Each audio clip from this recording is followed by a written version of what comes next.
Hi friends, welcome to hello Andhra YouTube channel. ఎన్నికలు దగ్గర పడే కొద్దీ అధికార ప్రతిపక్ష పార్టీల ఎత్తులు పై ఎత్తులతో రాజకీయ వాతావరణం అనేది చాలా ఆసక్తిగా మారింది.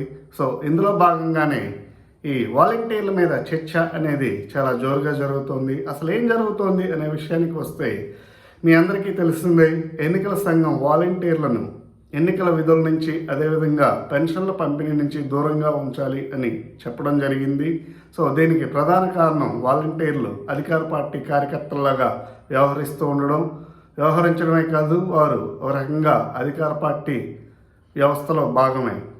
ఇక విషయానికి వస్తే, ఈ వాలంటీర్ల ద్వారా కాకుండా ఇతరత్రా సిబ్బంది ద్వారా పెన్షన్లు పంపిణీ చేయించవచ్చు. కానీ అలా చేయకుండా పూర్తిగా అసలు పెన్షన్లు నిలిపివేసి ఆ పెన్షన్లు పంపిణీ జరగకుండా ప్రతిపక్షాలు అడ్డుకున్నాయి అనే కుట్రకు తెరలేపి, తద్వారా ప్రజాగ్రహాన్ని తమకి అనుకూలంగా మర్చుకొని అది ప్రతిపక్షాల మీదకి మళ్లించి తద్వారా ఎన్నికల్లో లబ్ధి పొందాలి అని చెప్పేసి అధికార పార్టీ ఒక భారీ కుట్రకి తెరతీసింది. దీని వెనుక ప్రధాన సూత్రధారులు ఎవరు అనే విషయానికి వస్తే, ఈ వ్యవస్థను మొత్తం నడిపించే రాష్ట్ర ప్రధాన కార్యదర్శి, అదే చీఫ్ సెక్రటరీ జవహర్ రెడ్డి.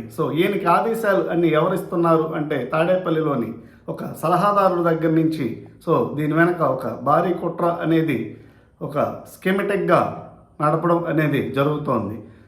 దీనికి పరిష్కారం ఏమిటి అనే విషయానికి వస్తే, ఈ జవహర్ రెడ్డిని కానీ ఇతరత్ర అధికారులను కానీ బదిలీ చేయడమే కానీ దీనికి పరిష్కారం, అంతకన్నా వేరే పరిష్కార మార్గం లేదని చెప్పేసి ప్రజల్లో చర్చ అయితే జరుగుతుంది.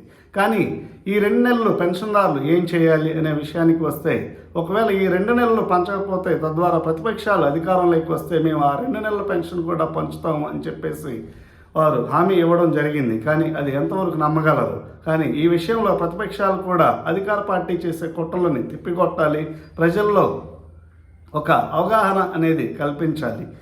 అదేవిధంగా ఈ వాలంటీర్లు లేకుండా అసలు చేయలేరా అనే విషయానికి వస్తే, ఎందుకు చేయలేరు? విఆర్ఓస్, విఆర్ఎస్ వీరు కూడా ఉన్నారు.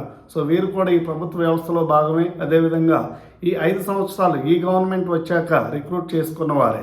కానీ ఎందుకు అలా చేయట్లేదు అంటే, మనం ఇదివరకు చెప్పుకున్నట్టుగానే ఇదంతా ఒక ఆర్గనైజ్డ్ ప్లాన్డ్ మెకానిజం అనేది నడుస్తోంది. ఇక రాబోయే రోజుల్లో ఎలా ఉండబోతుంది అనే విషయానికి వస్తే, రాబోయే రోజుల్లో ఎండవేయడంకి, అదేవిధంగా వృద్ధులైనటువంటి వారు ఎవరు మరణించినా కూడా శవ రాజకీయాలకు తెరలేపి ప్రతిపక్షాలు కుట్రలో భాగంగానే ఈ పెన్షన్ల పంపిణీ అనేవి జరగకపోవడం వల్లనే వీరంతా మరణించారు అని చెప్పేసి ఎన్నికల్లో లబ్ధి పొందాలని చెప్పేసి అధికార పక్షం అయితే తీవ్రంగా ప్రయత్నిస్తోంది. దీని మీద ప్రతిపక్షాలు ప్రజలకు అవగాహన కల్పించాలి. అదేవిధంగా ఇలాంటి కుట్రల నుండి వీరు ఎదుర్కొని అధికారంలోకి రావాలి. దీని మీద మీ అభిప్రాయాలను కామెంట్స్ రూపంలో తెలియజేయండి. Thank you.